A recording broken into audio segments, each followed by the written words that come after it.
The piercing scream that shattered the peaceful Montana afternoon wasn't human. It was something far more primal, more desperate. Tommy Sullivan dropped his coffee mug, the ceramic exploding against the porch boards as he stared across the golden meadow where a nightmare was unfolding before his eyes. It wasn't just any wild animal attack. It was Luna, his 400-pound brown bear, wrapped in the deadly coils of a massive python that shouldn't exist anywhere near his ranch. Sarah Chen's textbook hit the gravel with a sickening thud as she stumbled backward, her 16-year-old voice cracking into a scream that echoed across the valley. The cattle scattered in blind panic, their hooves thundering against the earth like gunshots. Tommy's weathered hands trembled as he reached for his phone, remembering how Luna had gently touched his fingers just that morning during their daily greeting ritual, the same massive paws now clawing desperately against 20 feet of crushing muscle. 3 years of healing, 3 years of finding purpose again, and now he was about to lose the only family he had left. "Call 911 now!" he shouted, his voice breaking with the weight of impending loss. What had brought this monster to his ranch? And could anyone reach them in time? Leave a like and share your thoughts in the comments along with the city you're watching from now. Let's continue with the story. The weathered wooden porch of Whispering Pines Ranch creaked under Tommy Sullivan's boots as he stepped outside into the crisp Montana morning. At 58, his hands carried the permanent stains of engine oil and fence paint, testament to 4 decades of keeping a 200-acre spread running on determination and prayer. But lately, those same hands had begun to shake when he thought nobody was looking, a tremor that had nothing to do with age and everything to do with the fog that seemed to settle over his thoughts with increasing frequency. Tommy paused at the porch railing, his coffee mug forgotten in his grip as he watched the sunrise paint the distant mountains in shades of gold and amber. 3 years had passed since Mary's funeral, 3 years since cancer had stolen his wife and left him with medical bills that had nearly cost him the ranch. The grief had settled into a dull ache that lived somewhere behind his ribs. But it was the other thing, the memory lapses, the confusion that came in waves, that truly terrified him. Yesterday, he'd found his coffee mug in the refrigerator. Last week, he'd spent 20 minutes looking for his truck keys while they dangled from his fingers. Small things, easily dismissed, but Tommy Sullivan was a man who'd built his life on reliability, and the growing uncertainty in his own mind felt like betrayal. The sound of gravel crunching under tires drew his attention to the driveway, where a familiar pickup truck was approaching through the morning mist. Sarah Chen emerged from the driver's seat with the easy grace of youth, her dark hair pulled back in a practical ponytail, her worn jeans and flannel shirt marking her as someone who understood the honest work of ranch life. At 16, Sarah possessed a maturity that came from growing up in a family where every dollar mattered and every hand was needed.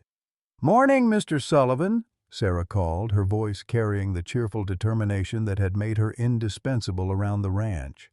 She'd been helping with odd jobs for 2 years now, ever since her father Miguel had mentioned that the Sullivan place could use an extra pair of hands.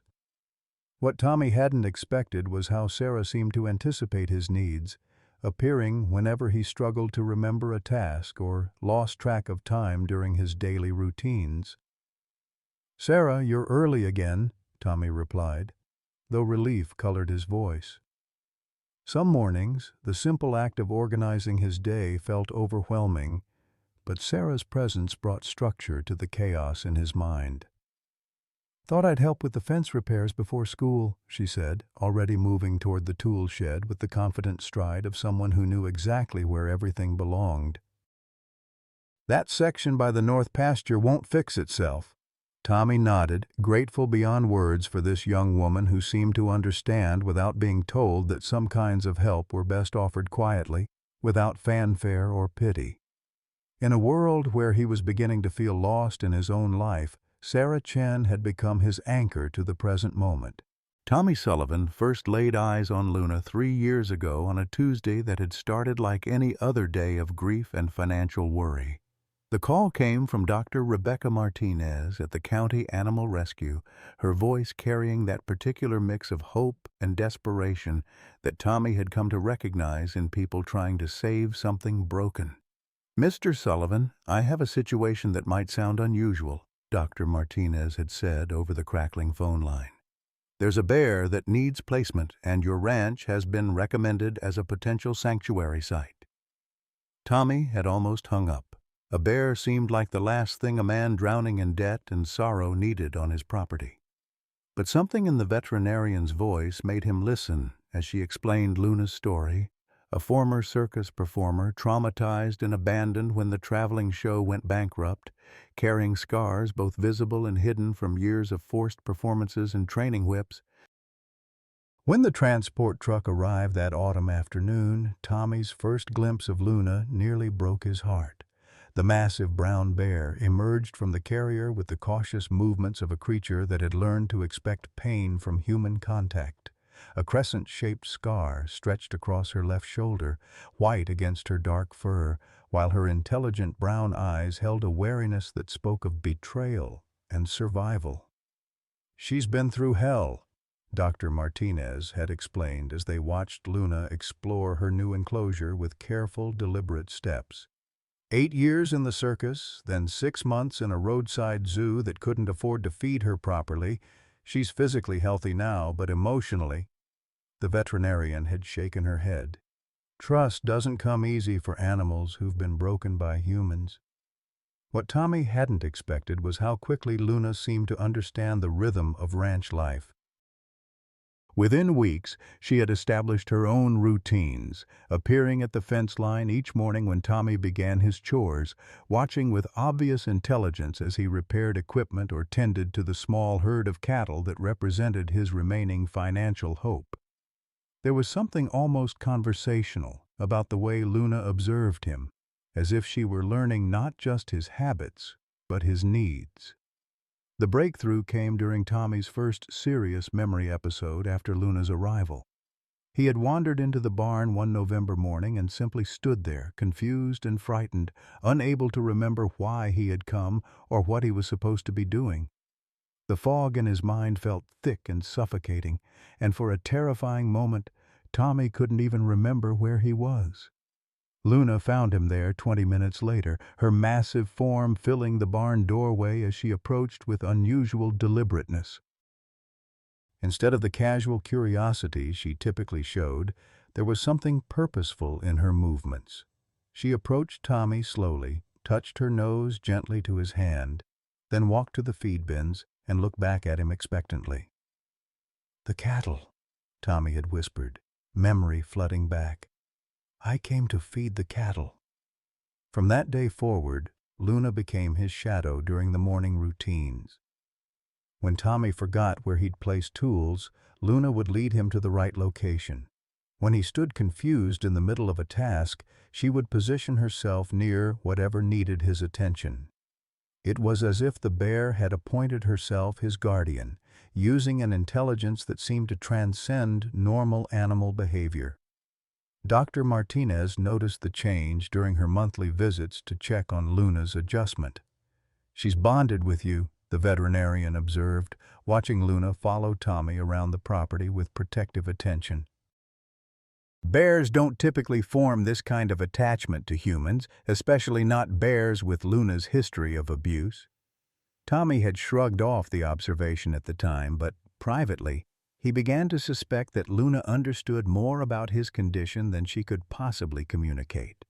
The bear seemed to sense his confusion before he did, appearing beside him during moments when the Alzheimer's fog descended most heavily. Her presence became a kind of anchor, grounding him in the present moment when his mind threatened to drift into uncertainty. Eleanor Sullivan, Tommy's sharp-tongued mother, had been skeptical of the arrangement from the beginning. During her weekly visits from Sunset Valley Nursing Home, she would study Luna with the calculating gaze of a woman who had raised 4 children and buried 2. "That bear watches you like she's got a job to do," Eleanor had observed one Sunday afternoon, her walker clicking against the porch boards as she settled into her favorite chair. Bears don't act like that unless they've been taught to act like that. Tommy had dismissed his mother's concerns, but Eleanor's words lingered in his mind. There were moments when Luna's behavior seemed almost professional.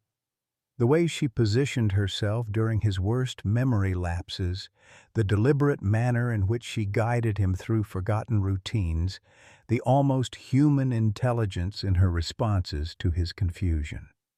Whatever Luna's true nature, Tommy knew one thing with absolute certainty. She had become the most important relationship in his life, a connection that transcended species and circumstance to become something that felt remarkably like family. The morning that would change everything started with Tommy forgetting to latch the gate to the north pasture, a simple oversight that sent 30 head of black Angus cattle wandering toward the county road. Sarah Chen discovered the breach when she arrived for her usual preschool ranch work, finding hoof prints leading away from the property and Tommy standing in the empty field, confusion written across his weathered face. "Mr. Sullivan, where are the cattle?" Sarah asked gently, recognizing the distant look in his eyes that meant the fog had settled over his thoughts again. Tommy turned toward her voice, blinking slowly as if emerging from a dream. "The cattle? They were here. I fed them this morning. I'm sure I did." His hands trembled as he reached for the gate latch, finding it hanging open. "I always latch this gate, always." Luna appeared at the fence line, her massive head moving back and forth as she scented the air with obvious agitation. The bear's behavior had been increasingly restless over the past week, pacing the perimeter of her enclosure and making low, worried sounds that seemed directed at something beyond their understanding. "It's okay," Sarah assured Tommy, though her mind was already calculating the disaster of loose cattle on Highway 47. "We'll find them. Luna, what's got you so worked up, girl?" The bear's response was unlike anything Sarah had witnessed before. Luna approached the fence, separating her enclosure from the main ranch property, and began making a series of deliberate vocalizations. Not random animal sounds, but something that seemed almost conversational. She looked directly at Sarah, then toward the tree line where the cattle tracks disappeared, then back at Sarah with unmistakable urgency. "She's trying to tell us something," Sarah murmured, her instincts telling her to pay attention to the bear's unusual behavior. "Mr. Sullivan, has Luna ever acted like this before?" Tommy struggled to focus through the mental haze that seemed to grow thicker each day. She gets worried when things aren't right, when I forget things, but this is different." Luna's agitation increased as they stood discussing the situation. The bear moved to the section of fencing closest to the old cattle shelter, a building that hadn't been used for livestock in years, and began pawing at the ground while making increasingly urgent sounds. "What if she's not worried about the cattle?" Sarah said suddenly. "What if she's trying to warn us about something else?" Before Tommy could respond, the sound that would haunt his nightmares began, a low, terrified lowing from somewhere near the abandoned shelter. It was the sound of cattle in distress, but underneath it was something else, something that made the hair on Sarah's arms stand up. They found the first cow near the shelter's entrance, alive but trembling with terror, her eyes wide with an ancient fear that spoke of predators and death. 20 yards away, the rest of the herd huddled together in a tight group, their usual calm replaced by the kind of panic that comes from facing something their instincts recognized as mortal danger. "What could spook them like that?" Sarah whispered, following Tommy as they approached the shelter cautiously. The answer lay coiled in the shadows behind the old building, 20 feet of pure nightmare wrapped in scales and muscle. The Burmese python was massive beyond anything that should have existed in Montana, thick as a telephone pole and moving with the fluid grace of something that had never known doubt about its place at the top of the food chain. Tommy's phone slipped from his numb fingers as the reality of the situation crashed over him. "Jesus Christ," he breathed, his memory fog lifting instantly in the face of immediate danger. "Sarah, get back to the truck, now!" But Sarah was already moving, not toward safety, but toward Luna's enclosure, her 16-year-old mind working faster than Tommy's fear-paralyzed thoughts. "Luna knows," she called back to him. "That's why she's been so agitated. She's been trying to warn us." The python had noticed their presence now, its massive head turning toward them with the patient interest of a predator assessing potential prey. Tommy felt his legs turn to water as the creature began to uncoil, revealing its full, impossible length. Luna's roar shattered the morning air like a thunderclap, carrying 40 yards across the ranch property with enough force to make the python's head snap toward the sound. The bear had somehow opened the gate to her enclosure, something Tommy would have sworn was impossible, and was moving toward them with purposeful fury. "No, Luna!" Tommy shouted, but the bear was already positioning herself between the humans and the python, her massive form radiating protective rage. "Get back!" What happened next would be replayed in Tommy's memory for the rest of his life. Luna reared up on her hind legs, all 400 pounds of muscle and maternal instinct, and issued a challenge that seemed to shake the earth itself. The python, for the first time since emerging from its hiding place, appeared to hesitate. Sarah was already on her phone, her voice steady despite the terror in her eyes. 911? This is Sarah Chen at Whispering Pines Ranch on Route 47. We have a giant snake, and it's going after our bear. We need help immediately. The dispatcher's confused questions faded into background noise as Tommy watched Luna face down a creature that could kill her with patient efficiency. But the bear wasn't backing down. If anything, she seemed to be drawing the python's attention away from the humans, making herself the primary target. "She's protecting us," Tommy realized with a mixture of awe and heartbreak. "Luna's protecting us."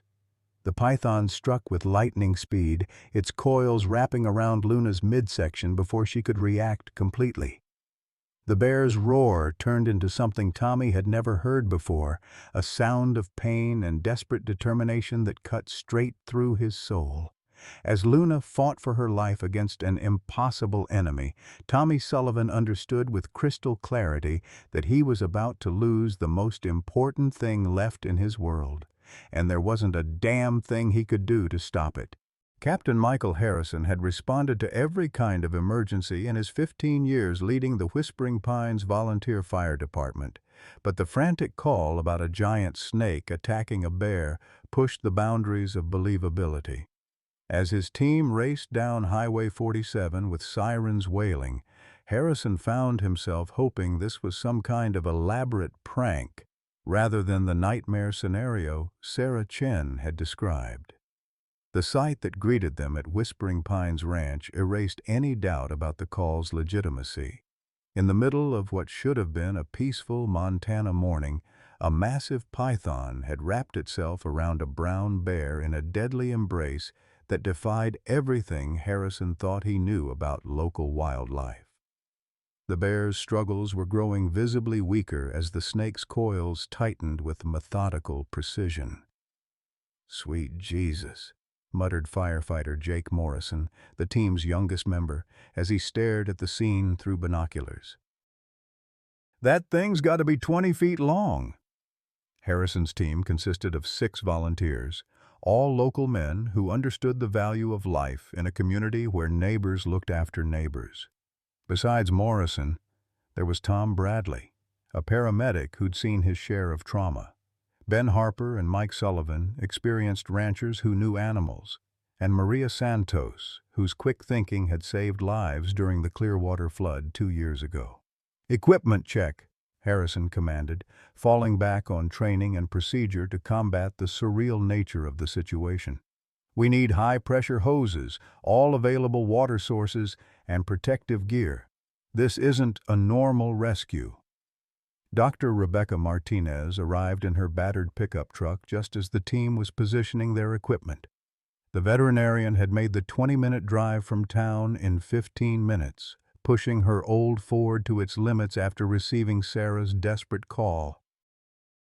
One look at Luna's situation told her everything she needed to know about the timeline they were working with. "How long has she been fighting?" Martinez asked, pulling on thick protective gloves while mentally calculating Luna's chances of survival. "Maybe 15 minutes, Tommy replied, his voice hollow with the kind of fear that comes from watching helpless while something you love faces death. "She's getting weaker. I can see it."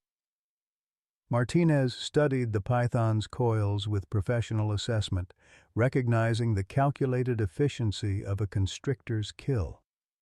"Burmese pythons kill by suffocation," she explained to Harrison's team. "They don't crush their prey. They squeeze just tight enough to prevent breathing. Luna has minutes, not hours." Sarah Chen stood beside Tommy, her young face pale but determined. "There's something else," she said quietly. "Luna could have run when she first saw the snake. She had time to get away. But she positioned herself between us and the python. She chose to fight." The observation hit Tommy like a physical blow.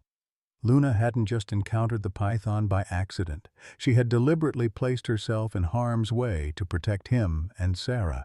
The bear, who had already survived circus abuse and abandonment, was now sacrificing herself for the humans she had learned to love. "We need to separate them without killing either animal," Martinez announced, her veterinary training warring with the emotional reality of watching Luna slowly suffocate. "High-pressure water might work, but we have to be precise. Too much force could injure Luna. Too little won't make the python release." Harrison nodded grimly. "Formation, 6 hoses, coordinated streams. We aim for the python's body, not the bear." He looked at each of his team members. "This is going to be unlike anything we've trained for, but that bear is counting on us." What none of them expected was the arrival of Eleanor Sullivan, Tommy's 78-year-old mother, who emerged from a taxi that had somehow made it down the ranch's gravel driveway. Eleanor moved with the determined pace of someone who had raised 4 children through Montana winters and wasn't about to be kept away from a crisis involving her family. "What in Sam Hill is going on here?" Eleanor demanded, her walker clicking against the gravel as she approached the scene. Her eyes widened as she took in the sight of Luna wrapped in the python's deadly coils. "That's a snake. A big snake. How did a snake that size get to Montana?" "Mom, you shouldn't be here," Tommy protested. But Eleanor Sullivan had already positioned herself where she could observe the rescue effort while staying out of the way. "I've been watching the news," Eleanor announced. "That bear of yours has been taking care of you, Tommy. Don't think I haven't noticed how much better you've been doing since she arrived. If Luna needs help, then by God, she's going to get it." Dr. Martinez felt a chill of recognition as she looked more closely at the python. "This isn't a native species," she said slowly. "Burmese pythons don't occur naturally in Montana. This animal was either escaped or released."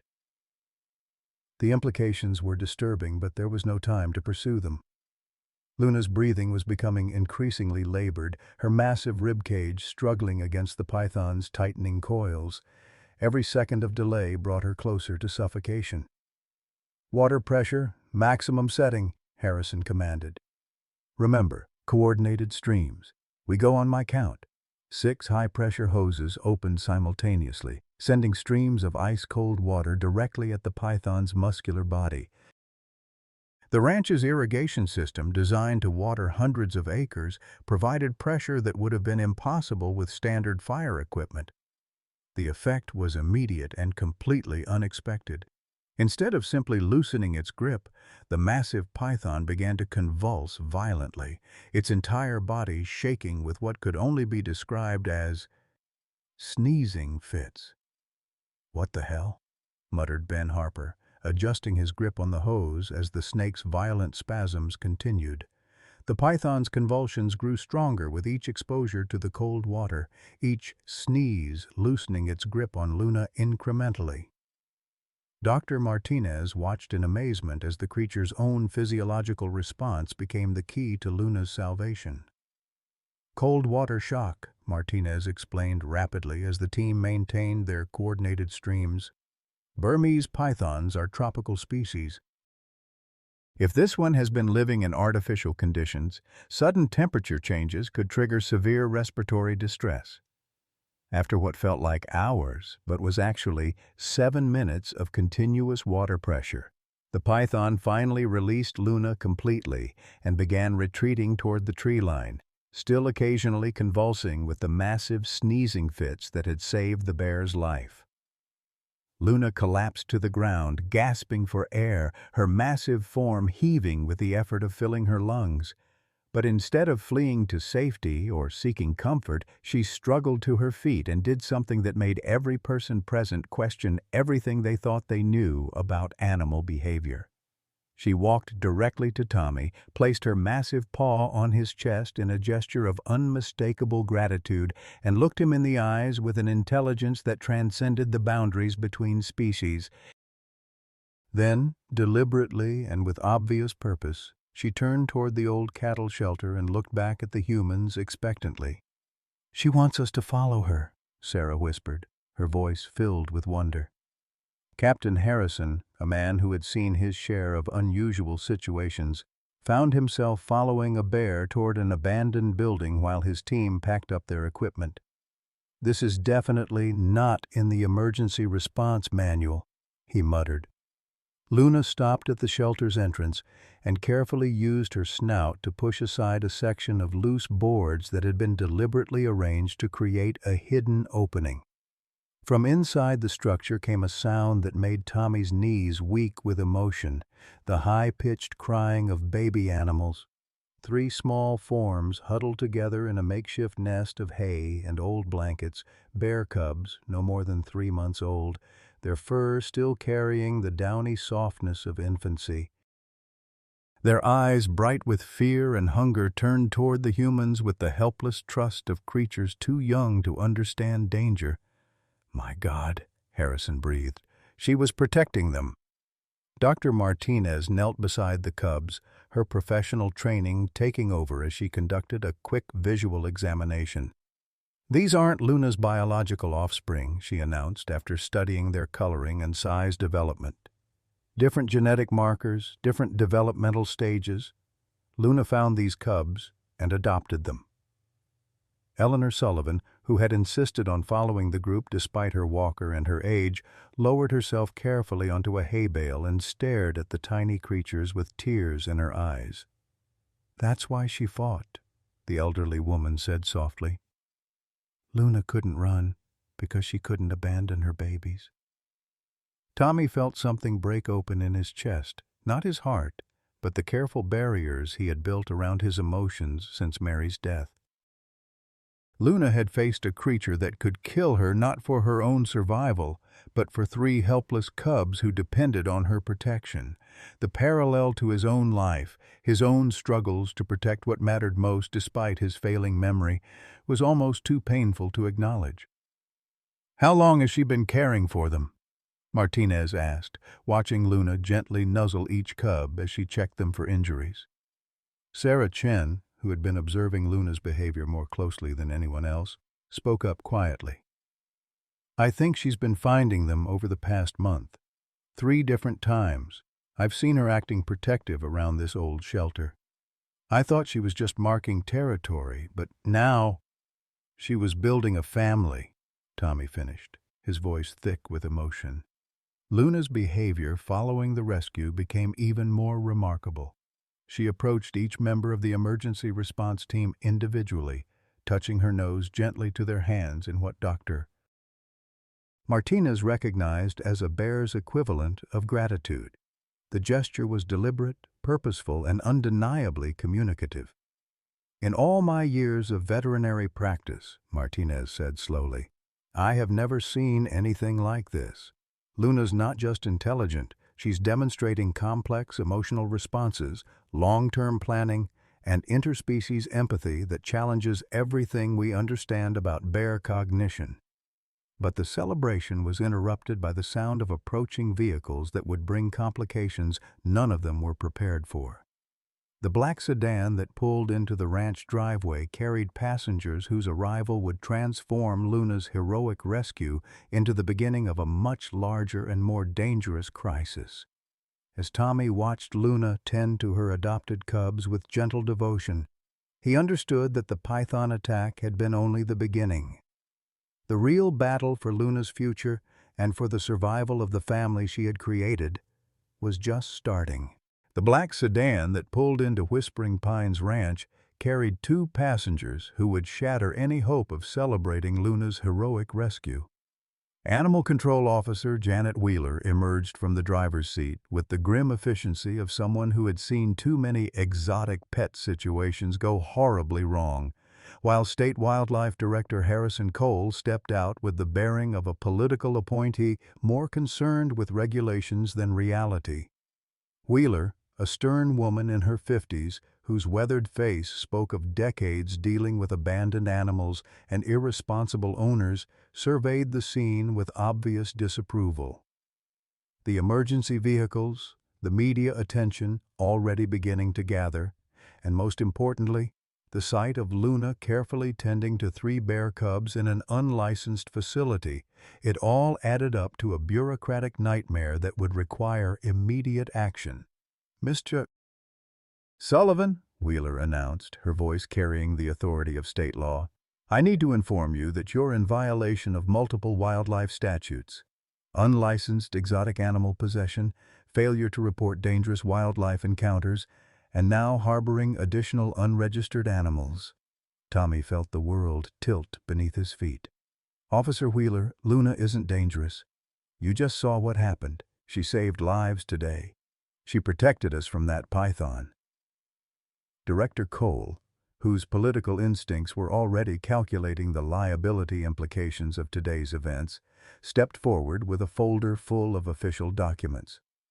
"Mr. Sullivan, yesterday's incident with an escaped python demonstrates exactly why private exotic animal ownership is so problematic. This situation could have resulted in multiple human fatalities." Dr. Martinez immediately positioned herself between the officials and Luna, her professional credentials lending weight to her words. "Director Cole, Officer Wheeler, I've been Luna's veterinarian for 3 years. She has never shown aggressive behavior toward humans. What you witnessed today was protective instinct, not dangerous unpredictability." "Dr. Martinez," Cole replied with the patronizing tone of someone accustomed to being obeyed, "your emotional attachment to this situation may be clouding your professional judgment. Bears that have been conditioned to interact with humans lose essential fear responses that keep both species safe." Eleanor Sullivan, who had been listening to the exchange with growing indignation, decided she had heard enough bureaucratic nonsense for one day. "Harrison Cole," she announced, her walker clicking decisively against the gravel as she approached the group. "I knew your daddy when he was running for county commissioner. He had more sense in his little finger than you're showing right now." Cole's political composure faltered slightly in the face of Eleanor's direct challenge. "Mrs. Sullivan, I understand this is an emotional situation, but state wildlife regulations exist for good reasons." "Horse feathers," Eleanor interrupted, using language that would have made her grandchildren blush. "That bear just risked her life to save my son and that girl. She's been taking better care of Tommy than half the people in this county. And now you want to punish her for it?" The family argument was interrupted by the arrival of additional vehicles that brought both hope and complication. Dr. Samuel Hartwell, a distinguished elderly man in his 70s, emerged from a rental car with the careful movements of someone whose age hadn't diminished his sense of purpose. Behind him, a news van from the local television station pulled into the driveway, drawn by scanner reports of the unusual emergency. "Dr. Martinez?" Hartwell called out, approaching the group with obvious concern. "I drove through the night from Seattle after seeing the news reports about Luna. That bear. I trained her." The revelation hit the assembled group like a physical blow. Dr. Martinez stared at the elderly man with growing understanding, pieces of Luna's mysterious intelligence suddenly clicking into place. "You're saying Luna was professionally trained?" Officer Wheeler asked, her enforcement instincts recognizing the potential legal implications. "More than trained," Hartwell replied, his eyes finding Luna among the group gathered around the cubs. Luna was part of an experimental therapy animal program. She was specifically taught to work with patients suffering from cognitive decline, Alzheimer's disease, dementia, memory disorders. Tommy felt his knees go weak. "That's impossible. Therapy animals don't. Bears aren't." "This program did," Hartwell said gently. Luna worked successfully with 3 different patients over 2 years. Her ability to provide routine reminders, emotional support, and even emergency medical alerting was extensively documented. Sarah Chen looked between Tommy and Luna with sudden understanding. "That's why she's so good with you, Mr. Sullivan. That's why she knows when you're confused, why she helps you remember things." Dr. Martinez felt professional excitement warring with personal concern. "Dr. Hartwell, if Luna has therapeutic training, that changes her legal status entirely. Certified therapy animals have federal protection under disability accommodation laws." Director Cole's political antenna recognized a potential public relations disaster. "Dr. Hartwell, even if what you're saying is true, this animal has been living in an unlicensed facility for 3 years. The regulatory violations alone are irrelevant if Luna is a federally protected therapy animal," Martinez interrupted, her legal knowledge combining with her veterinary expertise. "Mr. Sullivan wouldn't need state licensing for a medical accommodation device." The arrival of Marcus Blackwood changed the entire dynamic of the confrontation. Tommy's younger brother emerged from the black sedan's passenger seat with the careful movements of someone carrying a heavy burden of guilt and fear. At 42, Marcus looked older than his years, his expensive clothes incongruous against the ranch setting, his face bearing the weight of decisions that had led to this moment. "Hello, Tommy," Marcus said quietly, his voice carrying 10 years of absence and regret. The silence that followed was deafening. Eleanor Sullivan's walker clattered to the ground as she stared at her youngest son, the child who had disappeared after his business empire collapsed, leaving behind only debt and broken promises. "You," Eleanor whispered, her voice cycling through shock, anger, and heartbreak. "You have some nerve showing up here now." Marcus's carefully maintained composure cracked under his mother's gaze. I know I have no right to be here. But the python, it's mine. It escaped from my facility 3 days ago." Officer Wheeler's radio crackled with new interest as she processed this admission. "Mr. Blackwood, are you confessing to illegal exotic animal possession?" "The breeding operation was legal when I started," Marcus said quickly, his lawyer's instincts warring with his need to come clean. Proper licenses, regular inspections, everything by the book. "But after the gambling debts, the foreclosure proceedings, I couldn't maintain the standards required." Tommy's anger, held in check by shock, finally exploded. "Your snake could have killed Luna. Could have killed us. How long have you been 2 hours away, Marcus? How long have you been that close without so much as a phone call?" 3 years, Marcus admitted, the words seeming to physically pain him. "Since the bankruptcy, I've been ashamed, afraid you'd see what I'd become." Eleanor struggled to her feet, rejecting all offers of assistance. 3 years, while your brother struggled to keep this ranch running, while I sold my wedding ring to help with Mary's medical bills, while I prayed every night that my baby boy was still alive somewhere. The family confrontation was interrupted by Luna herself, who approached the arguing humans with obvious concern. The bear moved carefully between Tommy and Marcus, making soft vocalizations that seemed designed to calm the escalating tension. She's trying to mediate, Dr. Hartwell observed with amazement. Luna recognizes family conflict and is attempting to de-escalate. That's advanced social intervention behavior that goes beyond her original training. Dr. Martinez watched Luna's behavior with growing professional fascination. Dr. Hartwell, what exactly was Luna taught to do?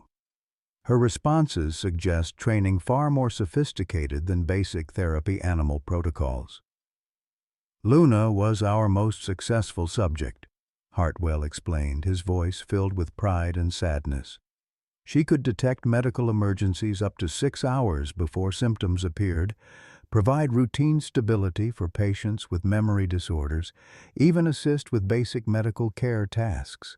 When the funding was cut and the program discontinued, she fell through the bureaucratic cracks, Martinez finished, and ended up here, with exactly the kind of patient she was trained to help. Officer Wheeler had been listening to the conversation with a growing understanding of the legal complexities involved. If Luna is a certified therapy animal with federal protection and Mr. Sullivan has a documented medical condition requiring her services, then removing her would violate the Americans with Disabilities Act, Martinez said firmly. Luna isn't just Tommy's pet, she's his medically necessary support animal. Director Cole felt the political ground shifting beneath his feet. What had seemed like a simple regulatory enforcement action was becoming a potential violation of federal disability rights, complicated by family drama, media attention, and public sympathy for a heroic bear. Marcus stepped forward hesitantly, his years of legal training recognizing an opportunity for partial redemption. I want to make this right.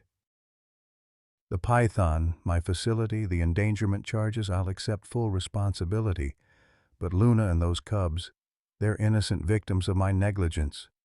Damn right they are, Tommy shot back, but Eleanor raised her hand for silence. Marcus William Blackwood, she said with the authority of a mother who had raised 4 children, you made mistakes. God knows we all have.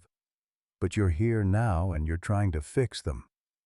That counts for something. As the sun began to set on a day that had started with a python attack and evolved into a family reunion, the future of Luna and her adopted cubs hung in the balance.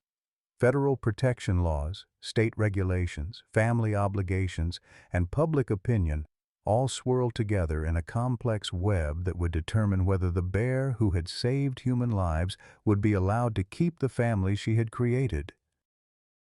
Luna, oblivious to the political and legal complexities surrounding her fate, continued to care for her cubs with patient devotion, embodying the kind of unconditional love that transcended species boundaries and reminded everyone present of what truly mattered in life. The tragedy that would test the Sullivan family's newfound unity struck at 2:47 a.m. on what should have been a night of peaceful recovery. Eleanor Sullivan, exhausted from the day's emotional upheaval, had insisted on staying at the ranch rather than returning to Sunset Valley Nursing Home. I want to be here when those cubs wake up hungry, she had declared, settling into the guest room with the determination of a woman who had found new purpose in her twilight years. Tommy discovered his mother unconscious on the kitchen floor when he came downstairs for his usual middle-of-the-night check on Luna and the cubs. Eleanor lay crumpled beside the overturned walker, a small pool of blood marking where her head had struck the corner of the cabinet. Her breathing was shallow and irregular, her skin pale and cold to the touch. "Mom!"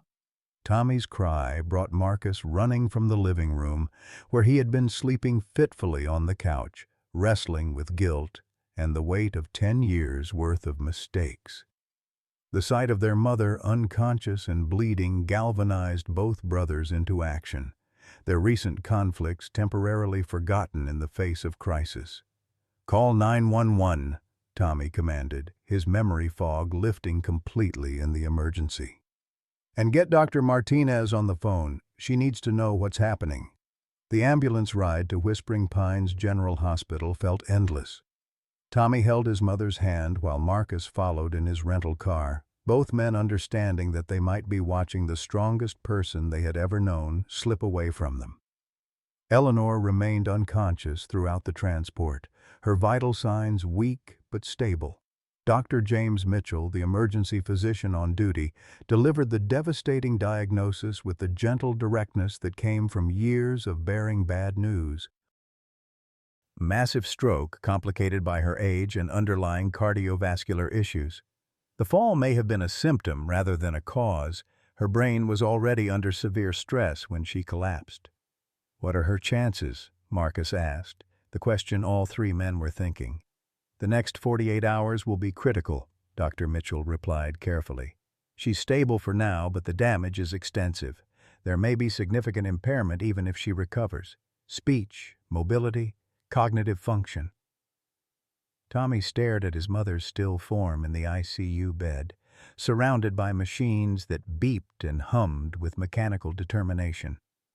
Eleanor Sullivan, who had seemed indestructible throughout his childhood, suddenly looked fragile and mortal, diminished by the hospital equipment that was keeping her alive.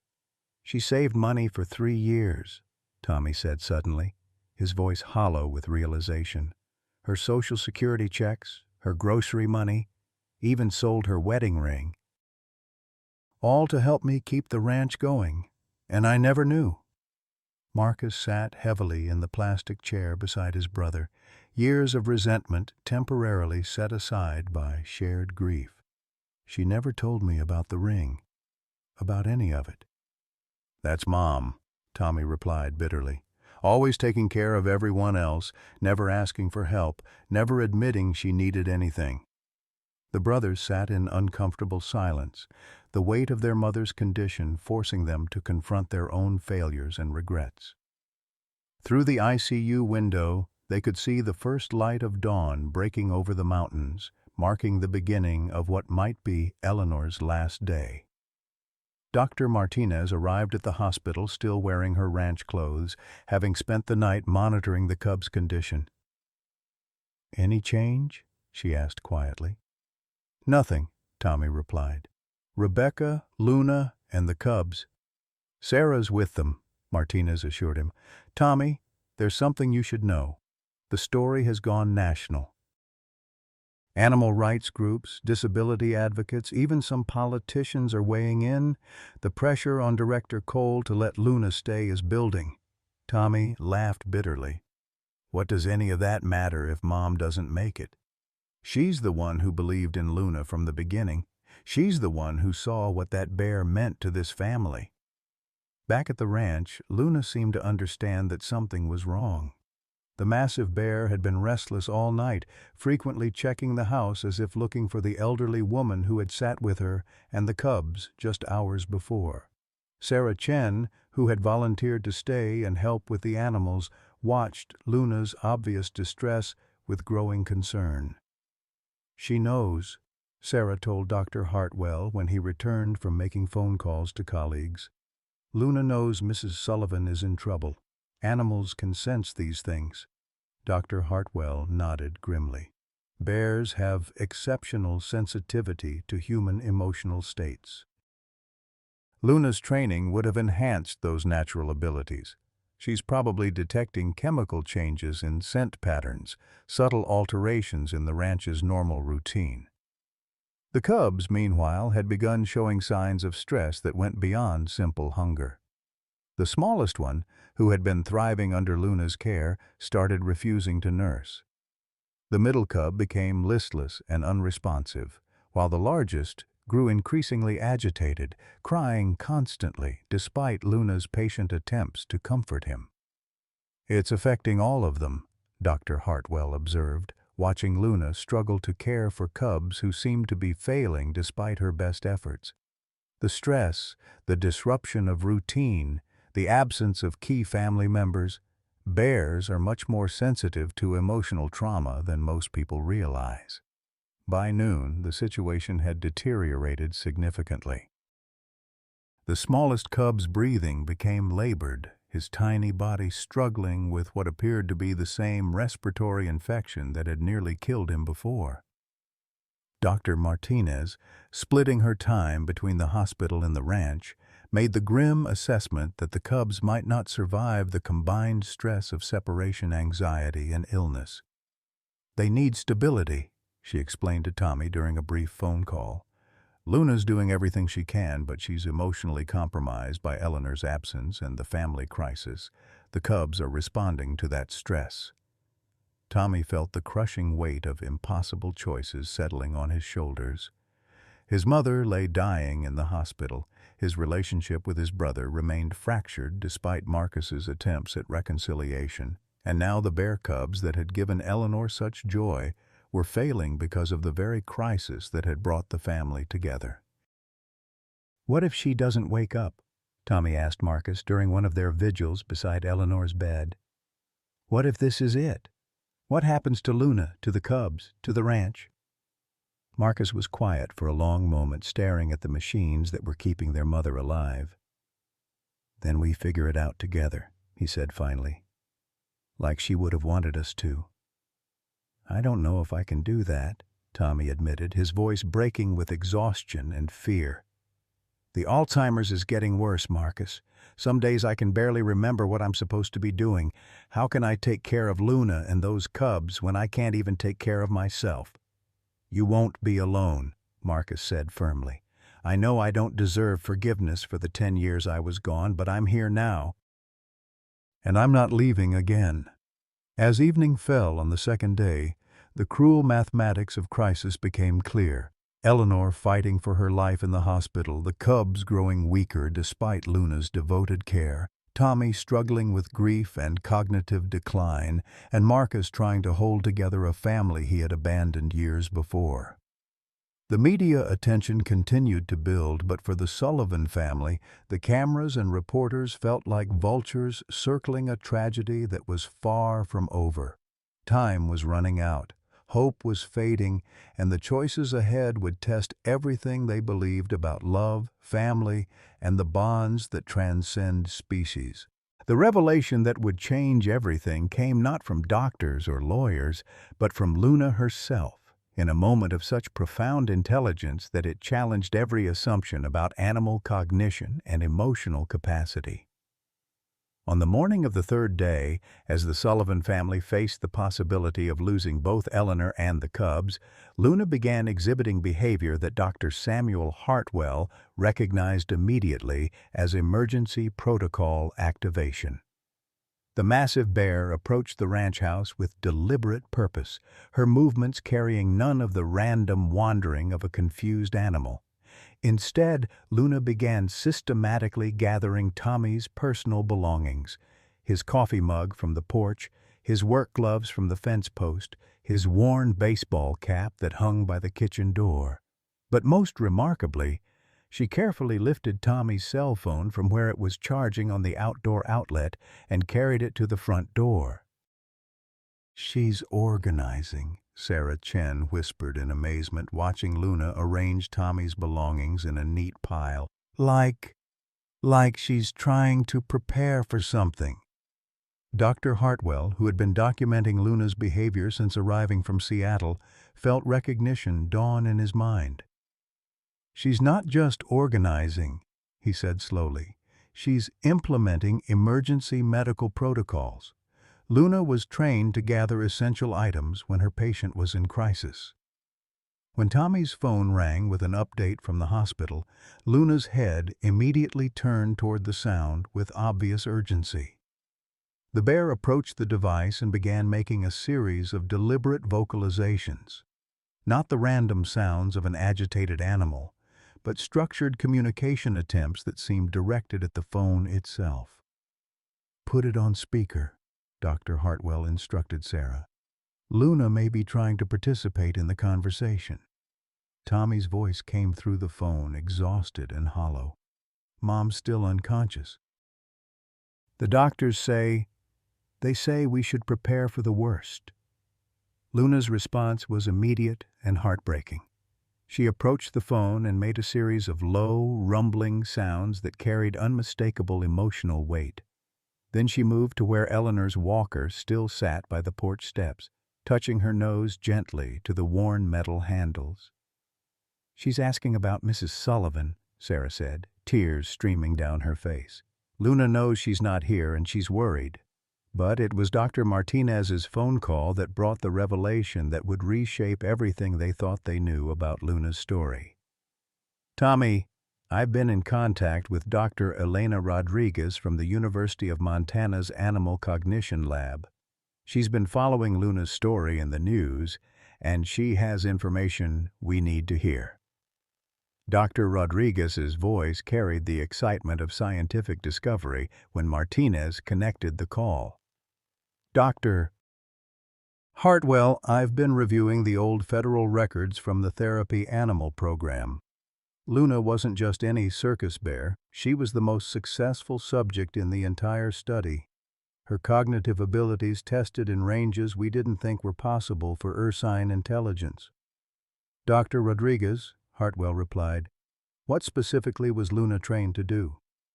Everything: medical emergency detection, routine reinforcement for memory-impaired patients, even basic medical assistance.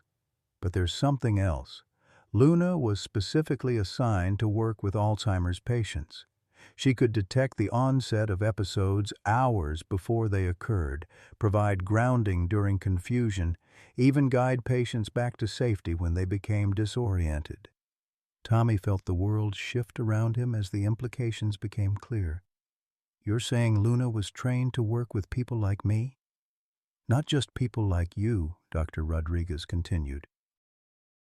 The records show Luna worked with 3 specific patients over 2 years, all elderly, all in early-stage Alzheimer's. Her success rate was unprecedented. No major incidents, significant improvement in patient stability, even delayed progression of symptoms in some cases. Marcus, who had been listening from the hospital via speakerphone, spoke up with growing understanding. So when Luna came to the ranch, she wasn't just adapting to life with Tommy, she was returning to her original purpose. Dr. Hartwell nodded grimly.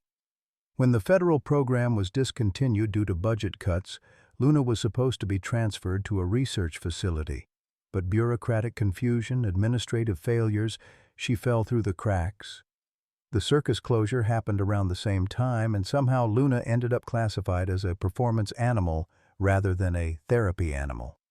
Which means her federal protection status was never officially revoked, Doctor. Martinez added, her legal mind working through the implications. Luna has been a certified therapy animal all along, we just didn't know it. But the most shocking revelation was yet to come. Dr. Rodriguez's research had uncovered one final piece of Luna's story that would explain everything about her bond with the Sullivan family. Dr. Hartwell, I've found Luna's original patient assignment records. Her last therapeutic placement before the program ended was with a 75-year-old man named William Sullivan. He lived on a ranch in Montana and suffered from early-stage Alzheimer's disease. The silence that followed was deafening. Tommy's phone nearly slipped from his shaking hands as the impossible connection became clear. William Sullivan, Tommy whispered. That was my father. Dad had Alzheimer's for 2 years before he died. But he never mentioned a therapy bear. Eleanor's voice, weak but unmistakably sharp, came from the hospital bed where she had finally regained consciousness. Because I made him promise not to tell you boys, she said through the phone's speaker. You children had enough to worry about without thinking your father needed a bear to take care of him. The revelation that Eleanor had been awake and listening sent shockwaves through everyone gathered at the ranch and hospital. Tommy's mother had not only known about Luna's therapeutic background, she had lived through it, had seen firsthand what the bear could do for patients with cognitive decline. Luna worked with Dad for 6 months, Eleanor continued, her speech slightly slurred but determined. She was wonderful with him. Kept him calm when he got confused, helped him remember his routines, even alerted me when he was having bad days before I could see the signs myself. Mom, Tommy said, his voice breaking, why didn't you tell me? When Luna came to the ranch, why didn't you say anything? Because you needed to form your own bond with her, Eleanor replied with the wisdom of someone who had spent decades understanding the complexities of love and care. Luna chose to help you, just like she chose to help your father. That kind of healing can't be forced. It has to happen naturally. Dr. Hartwell wiped tears from his eyes as the full circle of Luna's story became clear. She came home, he said softly. Luna came back to the family she was meant to serve. The ranch, the Sullivan name, it wasn't coincidence. Some part of her remembered. Marcus, listening from the hospital, felt the weight of his own failures in a new light. So, when I abandoned the family, when I left Tommy to struggle alone with the ranch and his condition, Luna was already here, already helping. She's been protecting this family for longer than any of us realized, Dr. Martinez said, watching Luna gently tend to the cubs while somehow remaining alert to the phone conversation about Eleanor's condition. The legal implications were staggering. Luna wasn't just a bear that Tommy had rescued. She was a federally certified therapy animal with documented medical necessity for his specific condition. Director Cole's attempt to remove her wasn't just bureaucratic overreach, it was a violation of federal disability accommodation laws. But beyond the legal protections, the emotional revelation transformed everything about Luna's presence at the ranch. She hadn't simply adapted to life with Tommy. She had come home to complete her original mission. The cubs she had adopted, the family she had protected, the love she had both given and received, all of it was part of a larger story about healing, purpose, and the mysterious ways that broken things find each other. Eleanor's voice, growing stronger with each word, carried the authority of someone who had overseen this miraculous reunion from the beginning. Luna didn't just save Tommy from that snake yesterday, she said firmly. She's been saving him every day for 3 years, just like she saved his father before him. As the sun set on the 3rd day, the Sullivan family, biological and chosen, human and ursine, faced the future with new understanding. Luna's true identity had been revealed not through bureaucratic investigation or scientific study, but through the simple recognition that love transcends species, that healing can take unexpected forms, and that sometimes the most important connections are the ones that span generations. The cubs were stabilizing under Luna's renewed confidence. Eleanor was recovering with the determination of someone who had found new purpose, and the family was finally complete in ways they had never imagined possible. But the greatest revelation was yet to come. The understanding that they had all been part of something larger than themselves, a story of love that had been decades in the making. 6 months after the python attack that had nearly destroyed their world, Whispering Pines Ranch bore little resemblance to the struggling property that Tommy Sullivan had been desperately trying to save. The morning sun illuminated a transformation that went far beyond the physical improvements: new fencing, expanded facilities, and the state-of-the-art therapeutic animal center that now occupied the space where the old barn had stood. This was a place where healing happened, where broken things found wholeness, and where the most unlikely family in Montana had learned to thrive together. Tommy stood on his front porch with his morning coffee, a ritual that had taken on new meaning since Luna's true identity had been revealed. The bear approached for their daily greeting, touching her nose gently to his hand before receiving her customary ear scratch. But now Tommy understood that this wasn't just affection. It was Luna performing her trained assessment, checking his cognitive state, his emotional condition, his readiness for the day ahead. "Morning, beautiful," Tommy said softly, and Luna responded with the low rumble that Dr. Hartwell had taught him meant contentment and readiness to work. The 3 cubs, now 9 months old and growing rapidly, had been officially named Hope, Faith, and Charity at Eleanor's insistence. "If we're going to be unconventional," she had declared from her hospital bed, "we might as well be biblical about it." The cubs treated Luna with the perfect mixture of respect and playful affection that marked all good families while displaying their own emerging personalities. Hope the explorer, Faith the cautious one, and Charity the peacemaker who seemed destined to follow in Luna's therapeutic footsteps. Eleanor Sullivan had made a remarkable recovery, though she moved more slowly now and occasionally searched for words that had once come easily. The stroke had left her with some physical limitations, but her iron will and sharp wit remained intact. More importantly, she had found new purpose in helping establish the Whispering Pines Therapeutic Animal Center, using her considerable social connections and natural authority to build support for expanding Luna's work.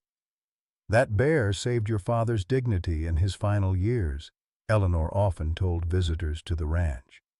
"Now she's doing the same for Tommy and others like him. If that's not a miracle, I don't know what is." Dr. Rebecca Martinez had left her private practice to become the center's full-time veterinarian and research coordinator, documenting Luna's therapeutic methods and training other potential therapy animals. Her empty nest syndrome had found purpose in this new kind of family, where species boundaries mattered less than the bonds of mutual care. "Luna's not just providing therapy," Martinez explained to the steady stream of researchers, journalists, and families who visited the ranch. "She's demonstrating a level of interspecies empathy that challenges our understanding of animal consciousness and emotional capacity." The most surprising transformation belonged to Marcus Blackwood, who had traded his expensive suits for work boots and found unexpected satisfaction in managing the practical aspects of the therapeutic program. The brother who had once fled from responsibility had discovered a talent for organization and planning that served the expanded mission of Whispering Pines Ranch. "Turns out I'm pretty good at this," Marcus admitted to Tommy one afternoon as they reviewed applications from families seeking Luna's therapeutic services. "Who would have thought that all those failed business ventures were preparing me to run a bear sanctuary?" The relationship between the brothers remained careful, marked by genuine affection but shadowed by the memory of 10 lost years. Trust, they had learned, was something that had to be rebuilt slowly, through consistent action rather than dramatic gestures. Sarah Chen had received a full scholarship to veterinary school, funded by donations that poured in after Luna's story captured national attention. But she had deferred her enrollment for a year to help establish the therapeutic program and train with Dr. Hartwell in advanced animal behavior protocols. "Luna taught me that healing comes in unexpected forms," Sarah said, as she worked with the cubs on basic socialization exercises. "I want to understand how to create more partnerships like theirs before I start my formal education." The media attention had been overwhelming at first, with news crews from around the world descending on the small Montana ranch to document the miracle bear who had fought a python to save orphaned cubs. But the Sullivan family had learned to manage the publicity, using it to advocate for therapy, animal research, and support for families dealing with cognitive decline. Dr. Samuel Hartwell had relocated permanently to Montana, establishing a research facility at the university while maintaining his daily involvement with Luna's therapeutic work. At 73, he had found new energy in documenting the most successful case study of his career. "Luna represents the future of animal-assisted therapy," Hartwell explained to a delegation of medical professionals who had come to observe her work. "She's not just providing emotional support, she's actively participating in medical care, cognitive rehabilitation, and family stability." The program had expanded to serve 12 families across 3 states, with Luna working directly with patients while training other potential therapy bears. Charlie Morrison, the elderly rancher who had become Luna's second regular patient, showed remarkable improvement in his dementia symptoms after 6 months of structured interaction with the bear. She keeps me grounded, Charlie explained to his amazed children. When my mind starts to wander, Luna brings me back to the present moment. It's like having a friend who never gets impatient with my confusion. The cubs had begun showing their own therapeutic instincts, particularly Charity, who seemed naturally drawn to comforting distressed humans. Dr. Martinez documented their development carefully, hoping to understand whether Luna's caregiving behaviors were learned or instinctual. "We're witnessing the birth of a new generation of therapy animals," Martinez noted in her research journals. "These cubs are learning compassion and medical assistance from Luna, but they're also developing their own unique approaches to human care." Eleanor's role in the expanded program surprised everyone, including herself. Despite her physical limitations, she had become the heart of the operation, using her sharp intellect and natural authority to coordinate with medical professionals, government agencies, and funding organizations. "I raised 4 children and buried 2, Eleanor told a congressional committee investigating federal support for innovative therapy programs. "I know something about healing broken hearts and mending damaged lives. Luna is doing for cognitive disease what medicine hasn't been able to accomplish. She's giving patients their dignity back." The financial transformation was equally remarkable. The insurance settlement from Marcus's Python incident, combined with donations and federal research grants, had created an endowment that ensured the program's long-term sustainability. More importantly, it had removed the financial stress that had nearly cost Tommy his ranch. "Money can't buy happiness," Tommy reflected during one of the family's evening gatherings on the front porch, "but it sure can remove the obstacles that prevent happiness from flourishing." The evening routine had become sacred time for the extended family. Tommy in his rocking chair, Eleanor with her knitting, Marcus reviewing program expansion plans, Sarah studying veterinary textbooks, and Dr. Martinez documenting behavioral observations. Luna rested at Tommy's feet while the cubs played nearby, their presence a constant reminder of the miracle that had brought them all together. "You know what I've learned this year?" Eleanor said, looking around at her unconventional family. "Love doesn't have to look like what we expect. Sometimes it comes with 4 legs and a big heart. Sometimes it comes from sons who find their way home. Sometimes it comes from young people who choose to stay when they could leave." Tommy reached down to pat Luna's massive head, understanding now that their bond was both deeper and more purposeful than he had ever imagined. "Luna was trained to take care of people like me, but what she really gave me was hope. The feeling that I'm not just surviving my condition, I'm living with it." Marcus looked up from his paperwork, the brother who had returned home to find redemption in service to others. "I spent 10 years thinking I'd lost my family. Turns out I just had to figure out how to deserve them again." Sarah smiled from her textbook, the young woman who had found her calling in the intersection of human and animal healing. "And I learned that families can be built, not just born. That love multiplies when you share it. Doctor." Martinez closed her laptop and looked at the scene around her. Species boundaries dissolved by affection, age differences bridged by mutual care, past mistakes transformed into present strength. Sometimes the most broken things, when they heal together, become stronger than they ever were alone. As night settled over the ranch, Luna raised her massive head and looked around at her human family. In her intelligent brown eyes was the contentment of a creature who had found her purpose, her pack, her place in the world. Tomorrow would bring new patients to help, new boundaries to explore between human and animal healing. But tonight, under the vast Montana sky, the Sullivan family, all of them, was finally home. At 58, Tommy Sullivan thought his best days were behind him, drowning in medical debt, watching his memory slip away piece by piece, facing the terrifying prospect of losing everything he'd worked for. Sound familiar? Like Tommy, many of us in our golden years feel forgotten, dismissed as too old or too set in our ways to matter anymore. But Luna's story proves that our most meaningful chapters might just be beginning. When this traumatized circus bear found her way to Tommy's struggling ranch, neither knew they were exactly what the other needed. Tommy gave Luna safety and love. Luna gave Tommy purpose and hope. Together with Eleanor, Marcus, and young Sarah, they created something beautiful.